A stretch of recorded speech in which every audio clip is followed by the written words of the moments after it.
Normal. 2 seconds, I fucked that up there. Can we cut this when do you do it, or how's it working? Hi, Stephen Green here, founder of the Property Investment Academy, and welcome back to the podcast series. Today we have an amazing property developer with us, somebody who's started last year. However, in that short period of time, he's made some amazing results in that short period of time, so I'm not going to steal too much of his thunder. Welcome to the podcast, Craig. How are you? I'm good, thanks, Steve. I'm good. Brilliant. So it's good to have you here today. The purpose of these podcasts is just to get some experience, sharing experiences, of what you've been up to. Maybe that can help other people who are thinking about getting into property, because I know that you've shot yourself into the deep end, should we say. You've gone completely into it. And I personally think you've got a lot of lessons you can share and help with others. So, first of all, tell us a little bit about Craig Wallace. Who's Craig Wallace, and tell us a little bit about yourself from growing up, please, Craig.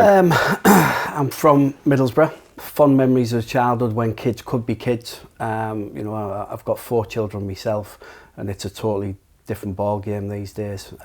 You played out till it was dark. Enjoyed, just being out and about. Just feels a different time where, it was a better childhood for ourselves, and it was a different time. Yeah, I'd agree. So, so when did you actually Middlesbrough is what, 8 miles away from Redcar, yeah. roughly. When did you? What was the transition? When did you move from Middlesbrough to the Redcar area? I was a chef after leaving school. Went into chefing. Worked up to being a head chef at 21. Worked for the same guy from being 18, and then it was just a transition where I actually fell into running pubs and clubs to do my favour to begin with. Back in the old days of the licensing, you just had to go in front of the magistrate and someone had to have the name above the door, so I did it as a favour. Fell into it, loved it. It was a lifestyle, it wasn't a job. And then I moved to Redcar when I was 23 to run Elgin's originally. Didn't know anyone at all in Redcar. It was a massive decision, but took the risk and it paid off. Worked for the same guy for 28 years. So what was Elgin's? Just tell us. I know what Elgin's is. I think actually it's changed its name recently. Tell us what Elgin's is. So what was the size of that? What were you asked to do? Right. Elgin's was a little pub on the seafront with a garden area. We served food, but again, back in then, the pubs were, again, totally different. It was packed every night, and it was just a local pub where the regulars came in. You got to know everyone, and that created the atmosphere. More people would come in just it was that regular pub, and Redcar in general was that, you see the same faces week in, week out. It was just a nice little pub on the seafront. Yeah, so you were asked to run that, or you were chef in the... No, I got asked to run it. Right. Literally, we had a pub in Stockton that we were running for another company, but then the manager of that pub had to go to another pub as an emergency because the manager had left. And again, because of the old licensing laws, we had to have someone, and that's when I got asked by the director to become licensee. I'd never even worked behind the bar, and I just, like I say, I did it as a favour and got thrown in at a deep end. Went to court, got the licence at 23, and then never looked back, to be honest. Just, I loved it. So what did you do from that? How did that grow? Because at one point, how many pubs were you managing at the highest point? I mean, the company itself at its peak had 35 pubs. Wow. So they were right across the country, from massive scope, massive area.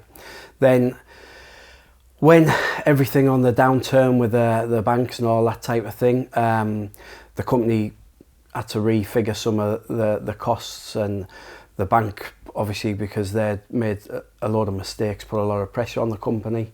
So then they downsized to be more manageable and to be more local. We had about 10 in the area. And then, you know, that's when I was an area manager, and we kept everything local, so it was easier to run and maintain. Yeah, and I think it's an interesting point you brought up there, because I think, I mean, me personally, probably a little bit sheltered, maybe it's a bit naive of thinking that the crash sort of in 2008, I'm guessing that's what you're talking about, how it can affect other businesses as well as not just massive. The property market. No, it has a knock-on with everything. You know, people just haven't got the cash to spend. You know, the first time SSI closed, the town was steelworks, right? The steelworks. It was like a ghost town. Yeah. You know, it was frightening how the effect it had on the local area. You know, on businesses closed. It just put the town in jeopardy, because, you know, everyone was panicking. What would people spend? What would they do? You know, and these people had families. If I remember rightly, it was not long before Christmas. It was a serious time. Yeah, what year was that? I forget. When did the steelworks actually close? Because it's been a big impact on this area, hasn't it? Massive. Yeah, huge. I mean, you know, we all know a lot of people in the local area, and everybody knows somebody who works there. I can't remember the year, but you know, it was the first initial time. I just remember running the pubs and looking at the high street on a weekend. And there was just nobody about. It was literally people stopped coming out, because obviously they didn't have the expendable income. Yeah, and how did that feel for you as like in charge of that? Was that, I guess that's quite a daunting time, like you said. Oh, massively, yeah. You know, you try not to panic, but the problem is when there's nobody there, you don't get any money. Then obviously you're under pressure to compete with the other pubs. You're under pressure from your boss to make sure you know, you get the figures that you're expecting. It's really difficult. It really is as a business. It's hard not to panic. You've just got to try and ride it through. Yeah, and I guess that skill set's probably helped you transition into property. Massively. Yeah, because, you know, it's just we used to do it where you would try and foresee what was coming. Obviously, that was a massive blow, so we couldn't foresee that as such. And we didn't think it would be as drastic as it was. But just in any walk of life, in any business, you've just got to try and keep ahead of, you know, the games as such, and try and make sure that you're prepared for any inevitability. Yeah, and I can imagine that it is challenging. It's like I say, I'm probably a little bit naive thinking that only affects certain things, but I can imagine how that really does affect that. There's a couple of things I'd like to ask you. So you've gone into the pub trade. Yeah. When did you buy your first house? Because I know you're a homeowner, right? Yeah. I mean, my first house, I was 19. Wow. And I bought a little terraced street house in Middlesbrough. I was with a girl at the time who I've got twins to now. We just, you know, I think we were far too young. We had the kids at 21. As we grew up, it didn't work out. But then she moved out and found a house herself. So I was left with the property. And at that time, I actually rented it out. Right, okay.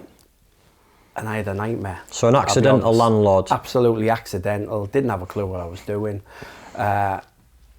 Put any tenant in. And my dad, God bless him, helped me. But there was a couple of times where we had to go, and, you know, the tenants had ran without paying, left the house in absolute diabolical state. And to be honest, it was one of them where I thought, I couldn't do this. So I actually got someone to buy it. Luckily for me, I thought, a bargain price for them. And I was glad to get shot of it, because it seemed like more of a pain in the ass than an investment. So what that property, did you were you fortunate to benefit from the old 100% mortgages and things like that? How much did you actually? Well, no, I'm going back then. And again, green as grass. We did an endowment. you know, because that's what we got told was the best way to do it. Yeah. And not having a clue, we did that, and obviously they all just fell by the wayside. Yeah, I did an endowment as well. Yeah, that was my very. So what year was that? Sorry, did you say? So I was 19, so that'll have been 1990. 1990, yeah. So you sold this property. Yeah. So let me get this right. So you've sold this property. What was the main? Excuse me, this coughing fit. What would you say is the main things that went wrong? Was it the property? Was it the area the property was in, or was it your selection of tenants, or what was it that? I think it was being completely naive, not having a clue what I was doing. Because I was running the pubs, I was living on site, so it wasn't an issue. But I wasn't selective with the tenants. It was just a case of, as long as somebody was in there paying the rent so that my mortgage was covered, I didn't really think about it.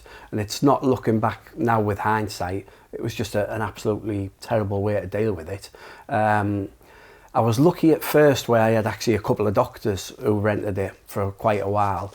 So I just thought everyone would be the same and everyone would have the same values, the same standards. Unfortunately, that doesn't happen. Like I say, you know, we went into the house full of black bags, full of rubbish everywhere. It was just diabolical, but you don't expect people to live like that.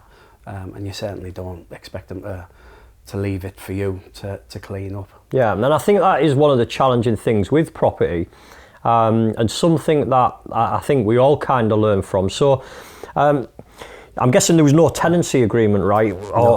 No, literally. There's the keys, give me the money. Yeah, and you know, each month the money come through. Yeah. But it was, there was nothing legally binding. Yeah. When I look back, it's ridiculous. Yeah. What you think is okay. Yeah, and I think that tends to be the case. The accidental landlords probably do bring down the reputation of property developing and being a property investor, because a lot of people get into it like that by accident. They don't know what they're doing. They have a bad experience from it, probably because the tenant takes advantage of them a little bit. They can see that. Yeah, you know, and I was new to only this. young, so they could see. And I actually remember getting a tax bill for 9,000 quid, which obviously I panicked over. But then one of the directors of the company I worked for was an accountant, and he looked at it, and thank God, that was back in the day, obviously before Section 24, where he could offload your mortgage payments against your rent. So that drastically reduced, but obviously getting that tax bill was a massive panic. And again, just sort of like reiterated that I need to get rid of this property. Yeah. Because I just didn't know how to deal with it. So then, what did you, when you sold that one? Did you buy another one with that property, or did you have a period of renting or something after that? No, there was a period where I literally lived on site for bloody hell, 10 to 12 years, just living, you know, above the pubs that I was running, or the nightclubs, and then I bought. Our first house was at Ingleby Barwick. It was a little 3 bedrooms. Bought that at a decent price. And again, this time luck was in my favour. We were there for about 5 or 6 years. And then I'd got offered the job at Martha's, which was going to be a brand new pub in Redcar. So I'd agreed to come back. Obviously, the travelling from Ingleby Barwick to Redcar 4 times a day was a massive chore, plus the cost of petrol, etc. So we decided to sell and move to Redcar. But luckily at that time, it was when the housing market was good. You know, and we had something like £56,000 equity in it. So that side of it, I thought was brilliant, because, you know, I'd seen a totally different side to houses. Brilliant. So a couple of things that I'd like to ask you is, so. You bought your own house. You've continued in the pub trade. So I'm guessing that this was your only focus. You were fully managing these pubs. Oh yeah. I mean, you know, like I said, pubs are a lifestyle. You know, you're working 60, 70, 80 sometimes hours a week. It takes its toll on your family. It takes its toll on you. Obviously, you're getting older, and with the licensing getting later. People aren't coming out later, so you're open till 4 or 5 in the morning. You're not getting in. It's like a night shift.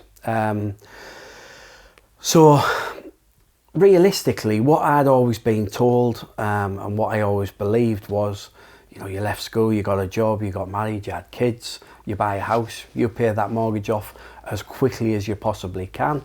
And that's what you do. You know, that's life. I know I was certainly taught that by my dad as well. I think that's... And I was always, right, I want to get this mortgage paid off as quickly as I can, so I don't have it. And, you know, but you just get drummed into you, you know, as a kid. And again, you just think that's how life is, you know, and everyone's the same, everyone's doing the same. And, you know, when you hear about people paying off mortgages, you're just like, how the hell do you do that? You know, but that's what you got told what you should do. So when you're in the pub trade now, and what was it exactly? I think the thing that I'd like to know is, what was it that why did you transition? So you've been in the pub trade for 28 years. 28 years. Wow. So 28 years. What was it that made you think, right, I'm going to shift and I'm going back into property? Yeah, I know. Yeah, it's like a full circle. I knew, because I was working so many hours, that the older I would get, it had to come to a stop. It was one of them that I didn't have a pension, and I knew that I wouldn't be looked after from the employer's point, because, you know, it wouldn't happen. So I knew for a long time that I would have to pack in, but I just didn't know what to do. The property always sort of like interested me. I'd seen a couple of things that you'd done, and, you know, I knew you through the town and the pubs. Then a year gone March, my mother passed away suddenly. Okay. She always wanted me to pack in the pubs because she just didn't like me doing it, especially with all the things you see on the telly with the trouble and all that type of thing. And when she passed away, it was more or less like a wake-up call. It was a case of, you are only here once, you don't know what tomorrow's going to bring. And I think I was a little bit embarrassed that I hadn't packed in so she could see it. So that sort of spurred me on massively. To pack in a job after 28 years was a massive decision, you know, and I'll be honest, I was shitting myself. But I did believe that I've got enough about me and the skills that I've learned over the years to make sure I can get a living somehow.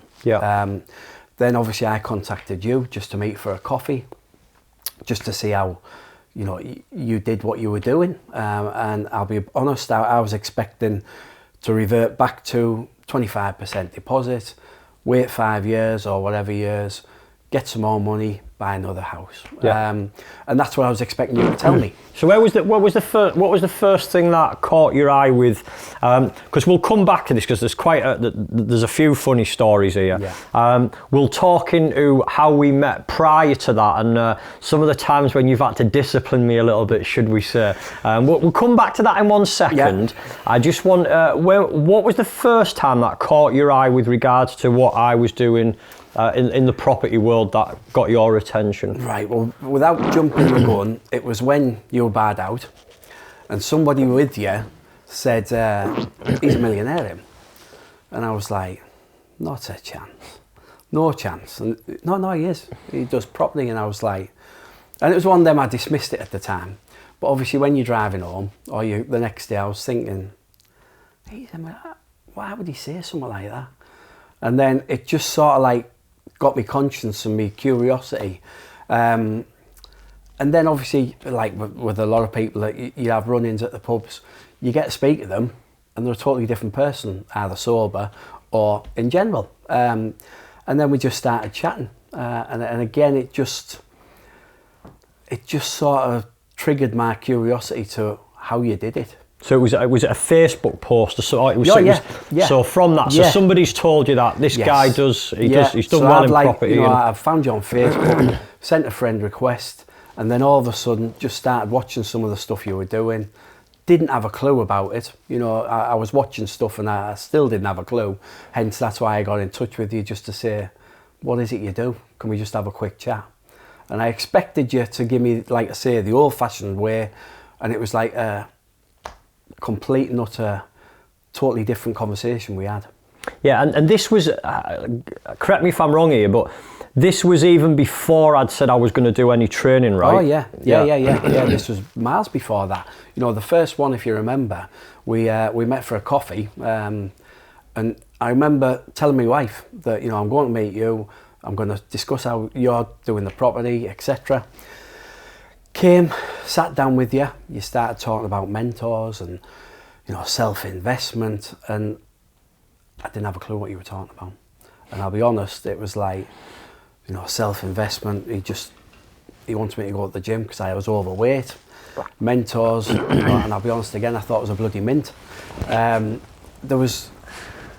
You were talking waffle, and I didn't have a clue. And I remember going home, and my wife said, "How did it go?" And I was like, "Not a clue. Not for me. It's a load of shit." Yeah. And I honestly, that's the first thing I thought, you know. And it was just like, right. And I know we've laughed about this a few times about this very thing.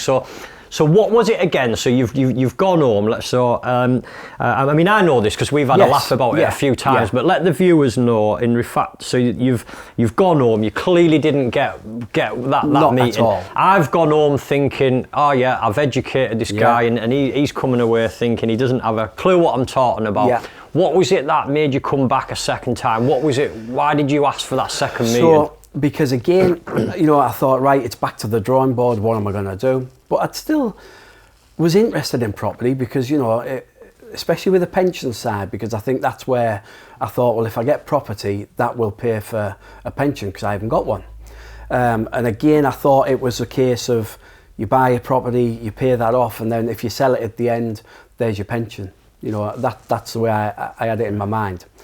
So then it was a couple of months of still running the pubs. But again, it's that when you go into a job and you're not putting yourself into it because, you know, like I said, it is a lifestyle and I did used to love it.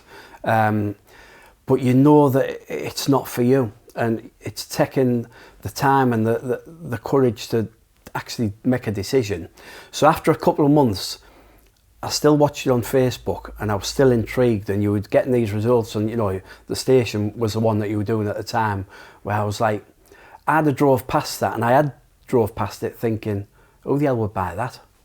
I wouldn't touch that with a barge pole. Yeah. And when you bought it, I was like, I don't get this. So there was something that spurred the interest in me that I didn't get why you bought that, because I thought, it's a shithole. Yeah. Nobody would touch it. So then I asked for the second meeting just to try and get a better idea of what you were telling me.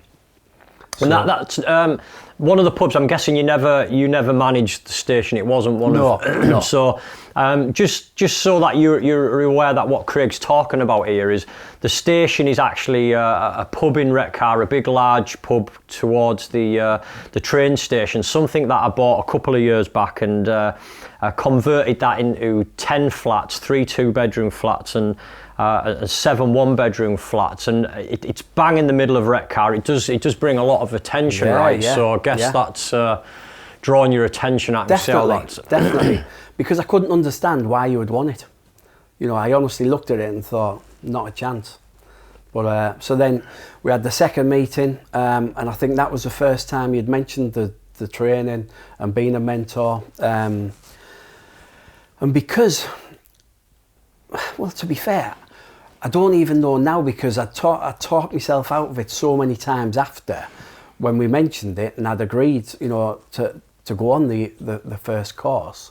I remember going home to my wife and saying, look, I'm going to pay X amount of pounds to do some training, and she went, not a chance. And I was like, no, I am. And she was like, no chance.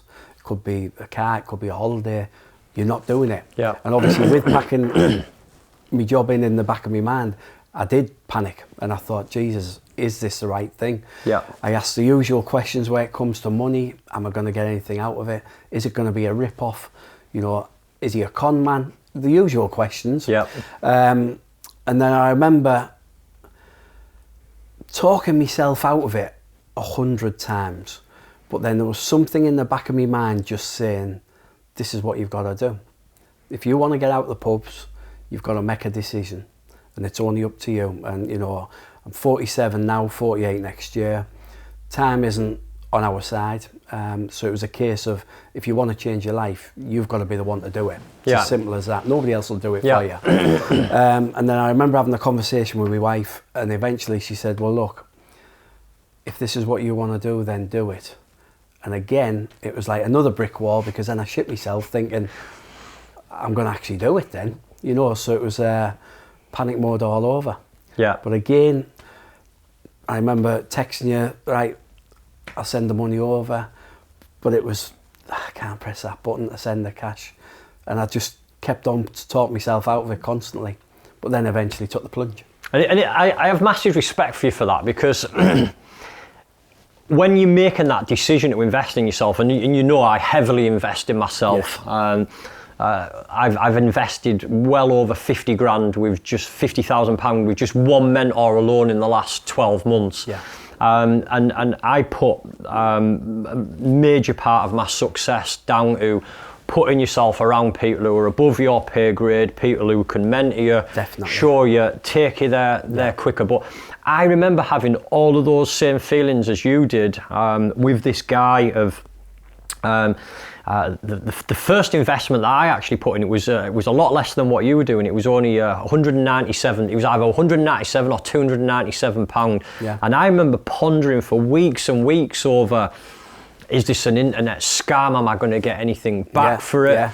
And then I did eventually take the leap, and then I did get a return on my investment, and then I went on to further training, and I'd done a couple of training courses with this guy, and even though that I'd made a lot more than my investment back, when I was offered the third course, I think the third training, which was the biggest one, it was £1,500 plus VAT per month, which was a massive step up from what I'd invested in the past. Yeah. And to be honest, at that point, I'd probably already made more than that money back. Yeah. However, I went through exactly all them same Just thoughts natural. again were all them in order to tee me up for this big rip-off, was all that there for that. Is this guy real? Actually, I've never even met this guy. All this training's been done over the internet. So I had all of those same those feelings and thoughts going through my head, and I think what you said there was some of that resonated with me, because I asked myself a similar sort of question of, am I happy with where I am? And I was happy with my life, but I always felt I could do something better. And then I asked myself the question of, do I actually believe I can achieve something better? And I answered that yes. And then it was, can I do it with the people that I've got around me right now? And when I thought about that was when I realised that although I've got great friends and great family, I didn't really have anybody that was above me, that was out there, that was doing it. And like you said, I thought if I'm going to change and I'm going to be this person, I'm going to get these results, then you need to do something different. Within. You need to invest in yourself. And I think that's the key thing, is not looking at it as a cost, looking at it as an investment, because I used to look at it as a cost, where now I know that it's an investment. And I'm guessing that's how you see it, the same as well. You know, and in layman's terms, you're getting somebody who's got years of experience and made a lot of mistakes and lost money, teaching you how to not do that. You know, so you know, it's just like someone buying a pub, asking me what not to do, paying a fee for it, but saving themselves an absolute fortune in mistakes. And that, when you look at it logically, it makes perfect sense. Yeah. But it's just as soon as someone puts a cash figure on it, you back away and you think, what? Wait there a minute. But I think that's just natural. Yeah. You know, it's just human nature. No, I'd agree. And even now, I mean, my investment, because I did things the hard way and I made numerous mistakes and lost a lot of money. What I wasn't willing to do was, I'd already learnt the recipe for success through property from doing things the wrong way over and over again.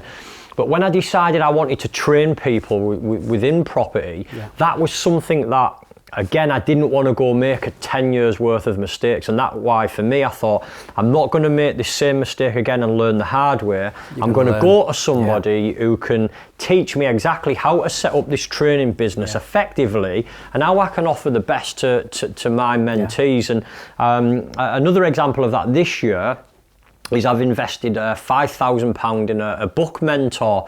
So I've always had this passion for writing a book. I said about 3-4 years ago I was going to do that, and I've wrote this book, and then I thought, well, is it right? I don't actually know how to write a book. I've wrote this book, so I invested £5,000 and money well spent, because Georgia Kirk, who I was working with, has been able to tidy things up, and especially some of my grammar, because our rec language and some of the words that I make up myself. So she's been able to polish that up, and an investment well spent. So I'm glad you brought that up. I want to rewind a little bit now. So we talked about how you ended up onto the property training, and how we've built this relationship, and we've become very good friends now. Yes. Let's rewind a little bit. Let's go backwards now, because I think this is quite a funny side of it. Of a lot of the guys from the Teesside area, because you've been in that management role of pubs for so long that I guess all of our listeners at some point have had a drunken night and probably got too drunk and have been thrown out of a pub. So because you've been in that role for so long, I'm guessing you've thrown out a high percentage of wrecker people out of a pub at some point in their life. Definitely. It's like anything, isn't it? Once people have had a beer, there can be a nightmare. There can be the nicest person going sober, but they're a nightmare when, and yourself included, State. When we had a couple of run-ins, and it was one of them. But that's, like I say, some of the people I've barred out are some of my best friends now. Yeah. Because you have that same personality and you clash, because that's the way you are. And one doesn't want to give in, one's the willpower, but then obviously when you actually settle down and sit down and talk, you're actually very similar to a lot of the people that that's just the way that it is. And there's a lot of people who are bad out that I am good friends with now, including myself on a few occasions. Definitely. And it was one of them where you used to come to the door, and you were, because you'd had a beer, and you were trying to talk sense, but then obviously if you didn't like the answer you were getting, it would all go again. It was just a case of it's just what it was. Yeah, and you've got a duty, right? I mean, guys like me, ex-army, are tipping up with the mates. Yes. We're renowned for drinking a lot, being boisterous, and I guess you've got a duty that somebody turns up in a certain state and you've got to say, of course sorry, not tonight, lads. I mean, again, I could write a book myself. Some of it I wouldn't even believe, and I've seen it, running pubs, clubs. But yeah, you do, and you've got a lot of pressure now from councils and police to make sure you do the job right and make sure that you do look after people, because it's about their safety. But then some people don't appreciate that, and some people don't like being told that they can't come in. And at the end of the day, I think I've ran pubs and clubs all over. Some areas not the best, and some of the customers were undesirable, shall we say. But I've always got by as the way I think, because I can't fight. It's not that I was a manager, I just used to run the pubs. But if anyone who could knock 7 bells out of me would come and I couldn't let them in, I always just used to have in the back of my mind that I'm paying my mortgage, I'm paying my kids, I'm putting food on the table. So I can't let this person who's twice the size of me intimidate me that much that I'm going to go home and lose my job, because that's what it was all about. And touch wood, it worked, But I just, same as you and a lot of people who I know, I've got that personality where I'd rather get a clip or a good hiding than let somebody bully me or walk over me, because it's not fair. Yeah. And then I wouldn't be able to live with myself if I'd let someone do that. And I think a strong point for yourself was, I think the way you used to manage that, because debating with somebody is difficult. Debating with somebody who's drunk is even more of a challenge. Nigh on impossible. And they just don't see things from the other person's point of view. No, definitely not. I mean, I was quite fortunate in Redcar because I have worked here that long that I do not know a lot of people. And even, you know, like yourself, if I seen you during the day, and I think one thing that I can say, I'm fair, you know, and I think as long as you come across that and you see them during the day, and even if you have a go at them and tell them they're out of order for what they did, 90% of people, even 99, will agree. Yeah. Because we've all done it. Yeah. I've been pissed up and been a nuisance and thrown out of clubs. You know, I remember getting thrown out fighting on my stag do. And it was a pub across the road. So all the doormen knew me. But it's that, it just happens. But it's how you deal with the after, you know, and if you come back and apologise and say, you know, it's not a natural behaviour, that's fair enough, we all do it. But because I do know a lot of people, I think they do know that I was always fair, and I would always, you know, but I just didn't like.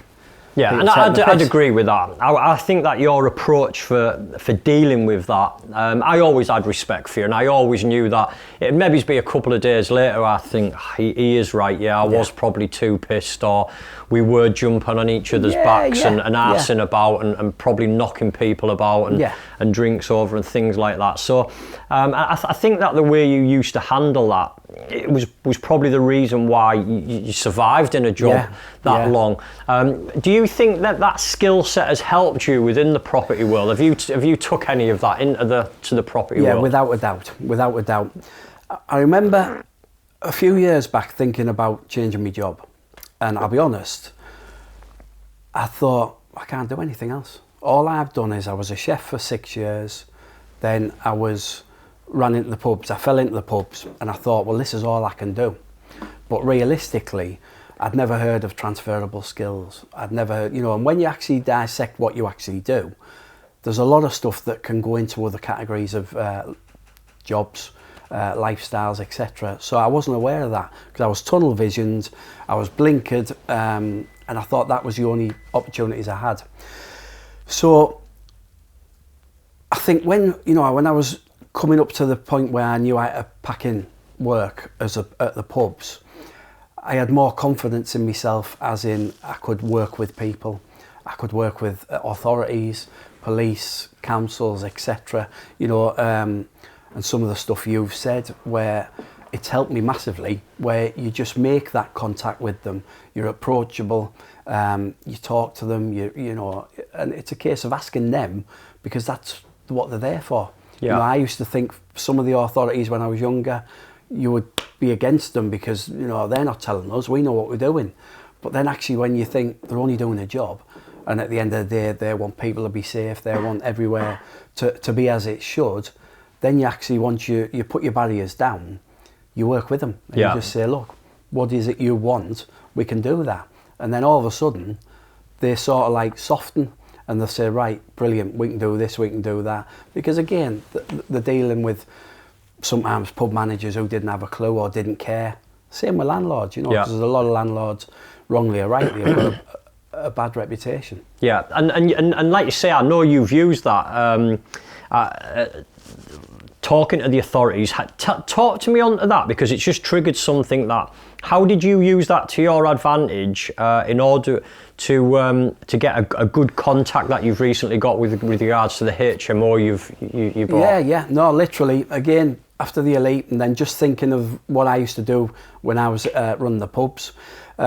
We were looking at a 8-bedroom HMO. Now, obviously, HMOs, we weren't experienced landlords, so that was going against us. So I had to try and think outside the box. I got in touch with the HMO officer in Redcar Council, arranged with the estate agents to let us in because we hadn't even bought the property at the time. Met the HMO officer, introduced myself, went round with him, and I made notes and I asked him questions on what is it he was wanting. So let me get this right here, because people tend to avoid these kind of people in the council. They avoid the HMO officer because they don't want these people around. But you've actually invited this guy into the property without him even wanting to have a look at it. To be fair, he was gobsmacked and he was like, we've never done this. we never get this. And I was like, well, look, we've got to spend money on doing this, and we've got to do it right. So if you tell me what we have to do, it was, from my point, I just thought that if he tells us to do it properly, then, we're going to do it. So that it's no point doing it and then him going, well, that's wrong, we want this. So I thought getting him in beforehand made sense to me. Yeah. But then I also introduced myself, I got to know him. And through that meeting and another meeting, he actually recommended an association to us to help us to actually rent it out. Right, and they're going to take that property off you, is that right? They're going to take that. That's in the plan. That the refurb's going ahead as we speak, and that should be a 10-year deal. 10-year deal. So they're going to give you guaranteed income. They will manage it. They will run it. We just, they'll give us it back after 10 years if that's the case, as they've found it. But that all stemmed from just this one meeting, getting to know him, and just building that rapport, and asking him questions. It was incredible. Yeah, and I think it's a brilliant approach of what you have there. And I know the guy you're talking about, Richard in the council. He's a very fair guy. He's obviously got he's got a job to do. Of course he does. Very professional, but very helpful. And Yes. I agree with you that there's people within the council that. The normal reaction is to avoid these people, but they're there for support. And of course they are. It's one of them where it's a natural reaction where you think they're there to try and trip you up or they're trying to catch you out. But if you do what they say and with their advice and help, that it just destroys all that, because then they're there helping you and you're doing what you're supposed to do. Because at the end of the day, it's about people's safety, and I think we all want that.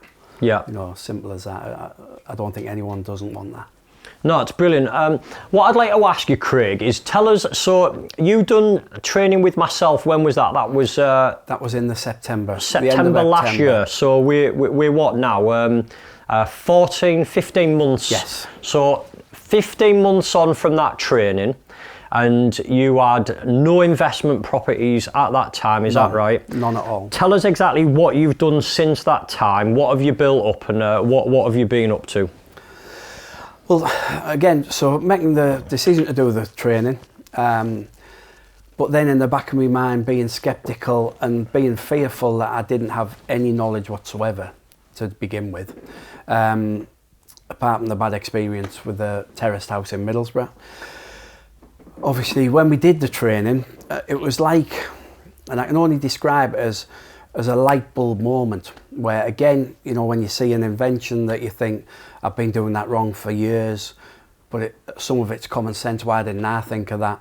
You just, over the days that we were at that course, there was just these light bulb moments where you think, I didn't have a clue about that, but that's just common sense. It's just perfect the way he's describing it.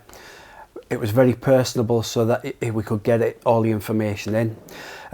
So then obviously myself and Nicky Drury decided to go for a property that we're actually practicing. And Nicky's a guy you threw out the pubs as well at one point. Oh yeah, he was, yes. So again, we're best friends now and we're partners in business. But yeah, we all have our moments.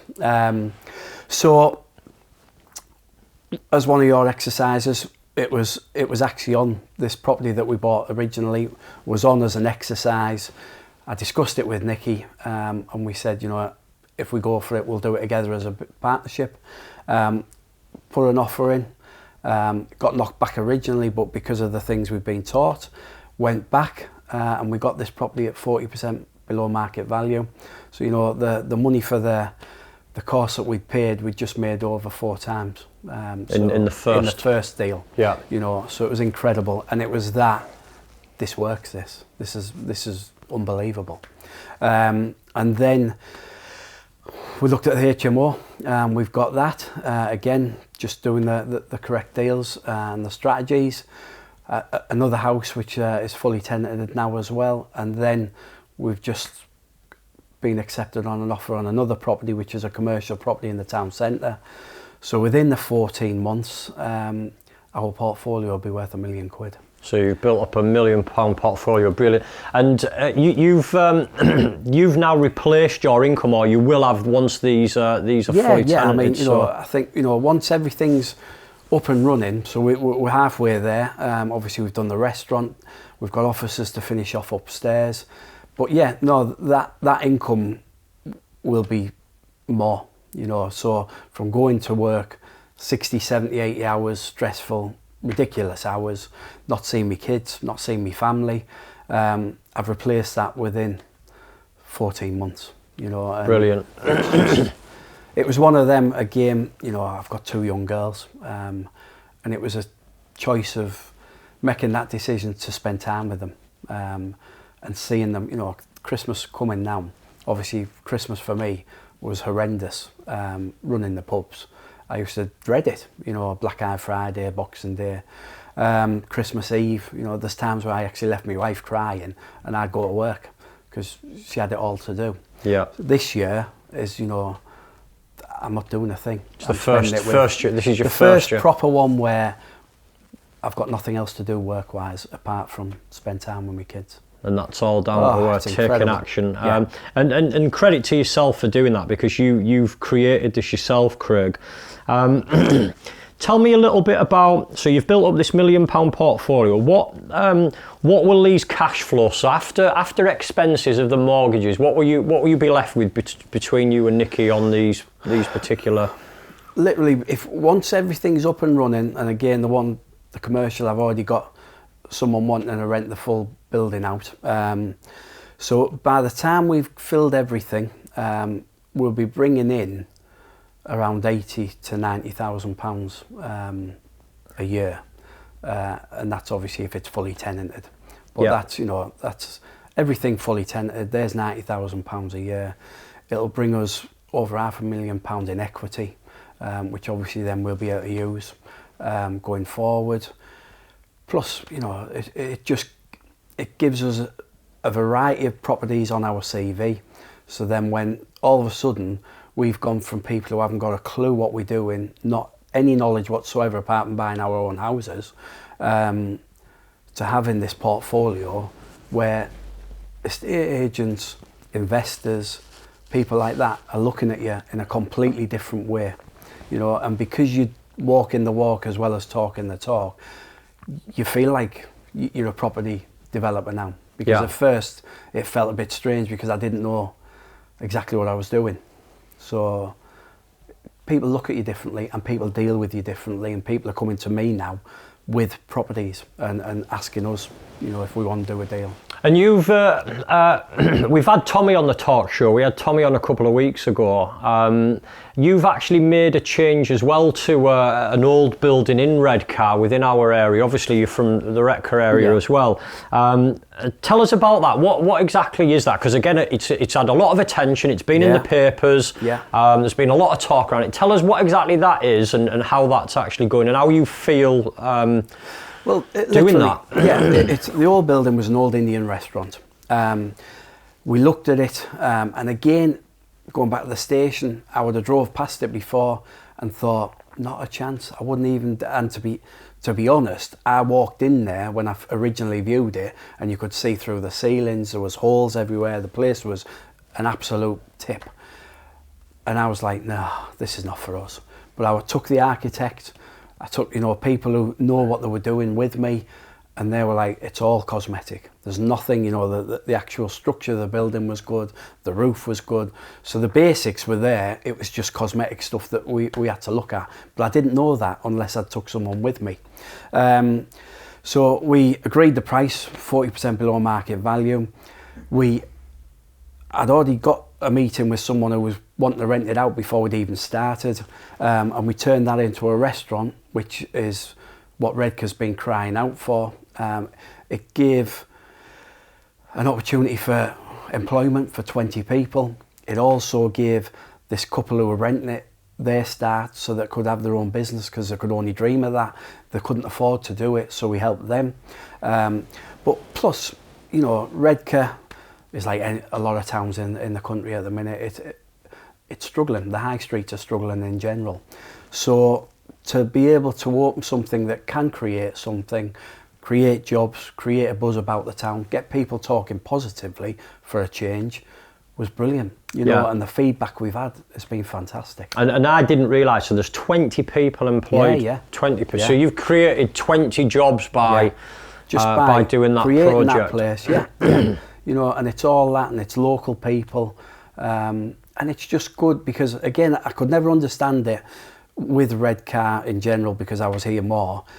A lot of people used to talk it down, but, you know, it's like anything, if people don't make the effort and use the facilities that are around us, it'll just go to waste, you know. And you've got to create people, local people have got to create the town itself as well. And I know when I was when we did the interview with Tommy, he felt that Redcar was on the up. What's your take on that? Definitely. I mean, you know, as we spoke with the closure of SSI, what the first time and the second time, the second time felt not as drastic, and obviously I think a lot of people, I think you put a post on about it actually, where instead of seeing it as a bad thing, it was an opportunity for other people to, and there's a lot of people I know who have actually opened businesses and thrived from SSI that thought their working life was over, you know. So there's a lot of opportunities. Obviously there's a separate area of Redcar which is called the Northern Quarter now. There's 16 new little pubs, club, restaurants, so they're all thriving. I think it's just, you know, it's that you don't see the wood for the trees, because when you actually step back and look, there's some lovely places around here, and, you know, if you actually think about it and enjoy it, it can be a lovely place to live. Yeah, you know? and I agree. And it's great. I mean, I'm mega proud of you and some of the guys, what you're doing in the area. Tell us a little bit about this restaurant, because I always believe it's good to help promote other businesses. It's not obviously directly your restaurant, but it impacts that restaurant succeeds because you rent it out. So tell us a little bit about the restaurant, what it offers, and anybody who's listening who's maybe not been to that restaurant, what could they get from that restaurant? It's called the Chef's Table. So the Chef's Table. The Chef's Table, it's on Queen Street. There's a fantastic chef and his partner who are running it, who's worked for Eugene McCoy, being classically trained. It just gives Redcar something that it's been lacking. And, you know, if you go to any major city or major big town, you've got a variety of restaurants. Redcar has never had that for quite a while. This, it just gives us, you don't have to go anywhere, you don't have to get a taxi, you don't have to drive, you can stay local and get what what you deserve, and you don't have to go to anywhere else. And I think it just, the reception that it's had and the feedback, people from Redcar agree, you know, and it's just adding to a better experience in Redcar. And I'd agree. I know you invited me there. I think it was the very first night. And the food is fabulous. If anybody is in the Teesside area, then I would definitely recommend that you get along to Queen Street in Redcar and check out the Chef's Table and have a look at the food there, because it is a brilliant place. It is, like you said, it's something what Redcar hasn't had. So. And how is the business going? Is it? No, it's thriving. You know, he's really busy. On a weekend, it's fully booked. You know, they're having to turn people away, which is a good and bad thing. You know, it's as simple as that. But it just tells you the demand is out there. You know, people in Redcar. There's a lot of people with money. There's a lot of people who want the nicer things in life, and they're willing to pay that little bit extra. You know, just to have a bit of quality. So it's brilliant. He's really doing well. No, that's great. We were about to wrap up, Craig. There's a couple of things that I want to ask you before you go, because there's something else that I think that you've really grasped. You've been able to get finance from from external investors. Anybody who's listening who's maybe into property, just tell us how you managed to do that, and what was the level of investment that you've been offered? I mean, it's literally, again, it's going from someone who doesn't know anything about property to learning to doing it, which is a massive learning curve itself, from learning but then actually doing it because of the problems that get thrown your way that you're not expecting. But then, you know, you're speaking to people, you're explaining what you do, and because I do know a lot of people, and because I think they know my character, you know, there's been people who invested heavily, you know, from £100,000 to £50,000 per person, per company. So I think in essence, already we've had about £250,000 invested. And it's just a case of, again, being honest, being upfront, explaining the terms, and it is one of them, again, logically, where they're making money off their money, where if it's sat in the bank, it's not, it's, you know, it's literally costing them money. It's not doing anything for them. Yeah. So, but then it's having that rapport, it's building that rapport, it's people who know your values and that, you know, that you're trustworthy, but then having the documentation to back it up that you've provided, to make sure that everything is legal and above board. So you're doing that all with, it's all been done with proper contracts? Yes, everything. Yeah. So I'm guessing, because one of the things for property developers is you can never have enough money. It's the issue we all have, we all run out of money. And I'm guessing that if there is other people out there that are looking at maybe they don't want to buy property themselves, but they want to invest some money, that you'd be happy to sit down and negotiate that with people, give them a return on the money. And again, because there's people I've spoken to, there's a variety of things that people want to do. Either they want to learn what you're doing and go on the courses and do it themselves. There's people who have got money that's just sat there doing nothing and don't want to get involved. So, you know, they just want to invest and get a return. But then there's other people I've spoke to who you can JV with, where you do the actual work and source the property, etc. But they'll provide the finance. So there's different scope for different people. Yeah. No, that's brilliant. Craig, it's been absolutely brilliant speaking to you. If you were to give us some words of wisdom, what would you tell anybody that's maybe's out there, that they've maybe just started in property development, or they're maybe's thinking to get into it? What would you advise somebody in that situation, or maybe somebody who's got a portfolio of houses but they want to start scaling up to something bigger, like the commercial or residential or something like that? What words of wisdom would you share with the listeners? Obviously, depending on which situation we're talking about, but literally, you know, the things that you've taught all of us that have done the courses so far were people who are experienced property developers but haven't done it the right way, or don't know certain rules and regulations that are coming in that's going to really affect them, which could actually cost them or lose them the properties that they're talking about. But I think in general, it's, if this is what you want to do, learn, prepare to invest in yourself, because there is that many pitfalls and there is that many things that can go wrong, that will end up, you know, with devastating effects. So I think it's, make sure you're 100% committed, but then invest in yourself to make sure that you're prepared, and then take action to make sure you can have the lifestyle you want, and you're in control of it. Brilliant. Well, thanks for that, Craig.